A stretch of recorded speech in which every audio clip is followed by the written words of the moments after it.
You've probably heard the verse, "There's no marriage in heaven."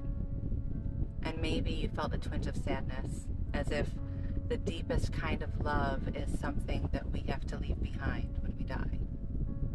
But what if that's not what Jesus meant?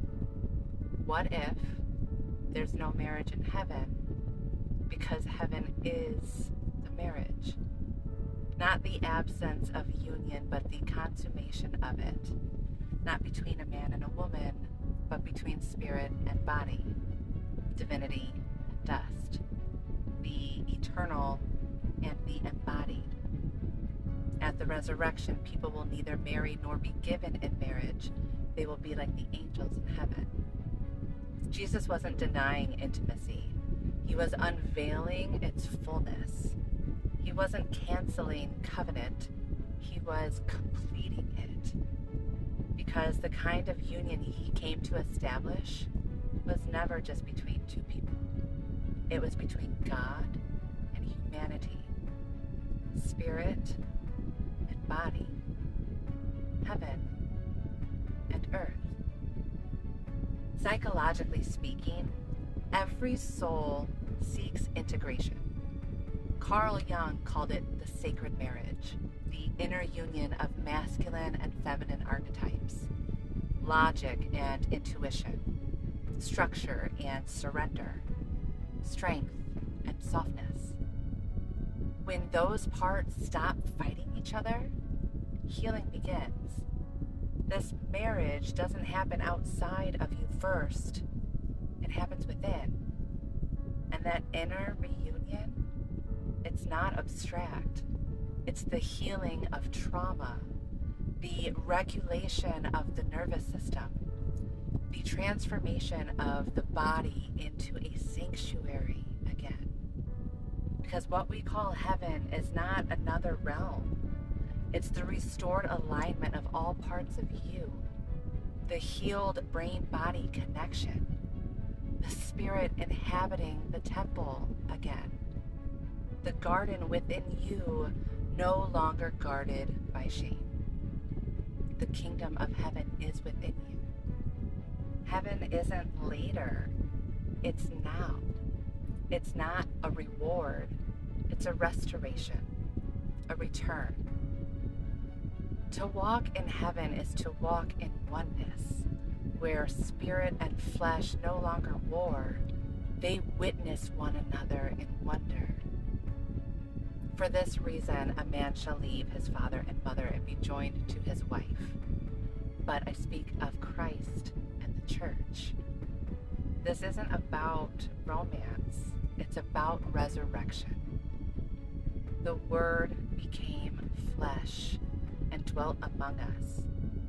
Christ didn't just visit humanity, he married it. He entered the temple of flesh to make it holy again. And now he lives in us. Christ in you, the hope of glory. He who is joined to the Lord becomes one spirit with him. And when that truth is embodied, when heaven moves from theory to physiology, everything changes. You begin to see differently. You don't just long for your one and only. You start to recognize the one in everybody. You see Christ in the cashier. You hear the bridegroom in the breath of a stranger. You feel the ache of the beloved in the eyes of the lonely and unseen. Because you've stopped searching for a half and started radiating the whole. From now on, we regard no one according to the flesh. You don't need to possess love because you've become a house of it. You don't wait for the wedding. You are the bride. And the bridegroom is already here. I saw the New Jerusalem coming down, prepared as a bride adorned for her husband. And the dwelling place of God is with man. That's heaven. Not a cloud in the sky, but a covenant in your chest. Not an afterlife, but a now life, a married life. The spirit and the flesh no longer estranged, but one. And once you see that, you stop waiting for heaven to begin after death, and you start living in union now. This was never about the end of marriage. It was about the expansion of it. The marriage wasn't erased, it was elevated. There is no marriage in heaven because heaven is the marriage. And once that veil is lifted, once you realize the bridegroom lives within, you begin to see the beloved everywhere. In the mother and the mirror. In the outcast and the elder. In every stranger's face. A sacred trace of the one who fills all in all. We are no longer just waiting for a wedding. We are wedded to all who bear his image, for we are his body, the fullness of him who fills all in all.